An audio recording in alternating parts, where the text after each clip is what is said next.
I initiated the Darfur Archives in order to document the rich cultural traditions and oral history of those Darfuri tribes targeted by the government of Sudan for extermination, primarily the Fur, Zagawa, and the Masalit.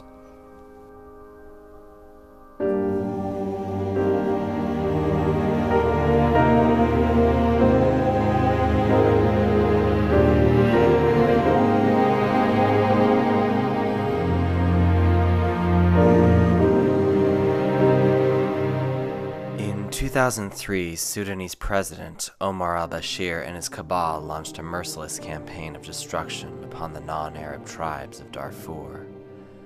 Al-Bashir is still in office, and he is wanted by the ICC for war crimes and crimes against humanity, including the murder, rape, and displacement of millions. Nearly 3 million survivors fled to hastily formed camps scattered across Darfur and eastern Chad. Today, 80 to 90% of Darfur's villages are ashes or occupied by others, Arab tribes from Chad and from distant Niger and Mali. In one refugee camp, the Umda, a tribal leader, explained, "You know us very well. You know we are in mourning. We are suffering. We do not do these celebrations in the camps." I made it clear that I understand that they are suffering, and that this project is born of my deepest respect for them. I know something of the atrocities they have endured, and the injustices and deprivations they continue to face each day. I also respect what was once theirs, the traditions that were inseparable from their identity, which marked the most important passages in their lives and within their lost communities. The archives must exist for the children who are growing up in deplorable camps and amidst violence. It is for them and for the children who otherwise may never know their own heritage.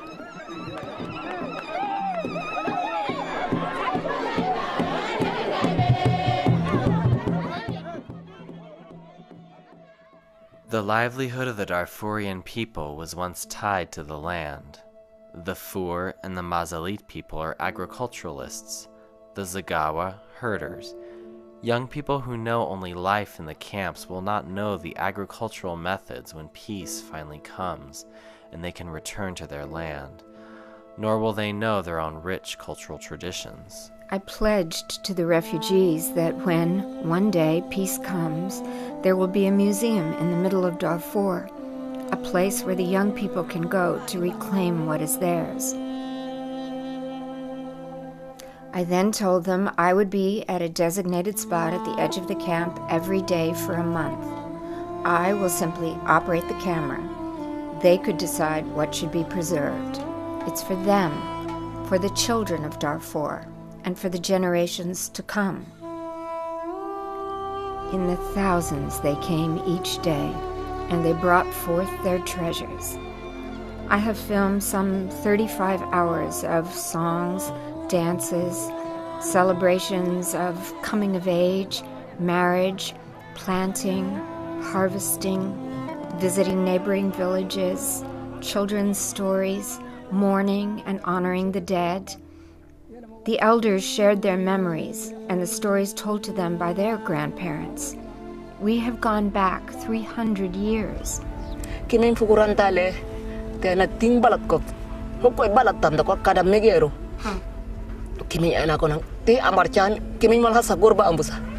Kiming miningagan endo ko mosen.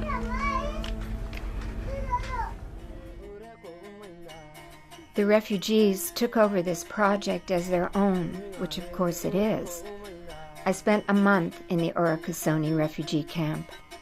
At the end of my stay, the refugees donated some 200 artifacts they had brought with them when they fled their villages, everyday items they had used before their lives were destroyed. The artifacts are photographed and are currently being stored at the U.S. Embassy in Chad. And the old Umda rewarded me bountifully when he said, "Thank you for reminding us to remember."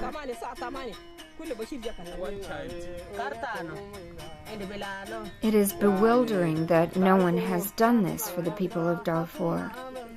Traditions in Darfur have been passed through the generations orally, When the ways of conveying traditions break down completely, the culture is lost.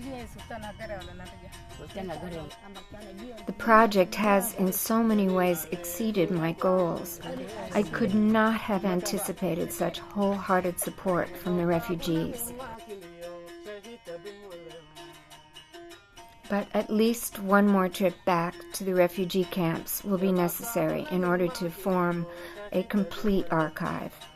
I'll need to visit other camps in another part of eastern Chad in order to film the people of North Darfur, where the traditions are different.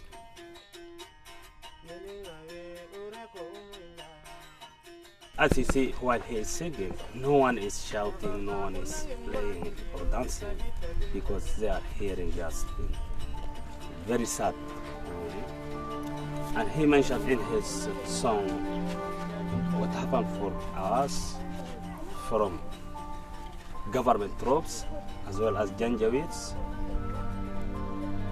Also the robbers who loot houses, who are looting our things, killing people and taking their things. So he said, what happened for us? Very bad and very sad. It isn't good for him to repeat again, to let people sing this again. And as you see, they are very sad. So he's asking the youth how we can stay here. We let our relations were dead. How we can stay here and we let Darfur.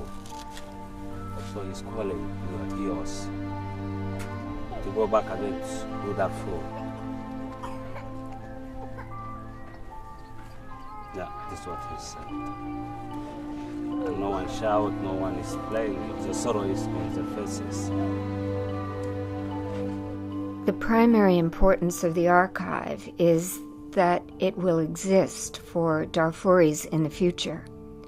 But also, it will serve as an important tool to show the world what extraordinary people we've been talking about, and how rich and meaningful their customs and traditional way of life once were.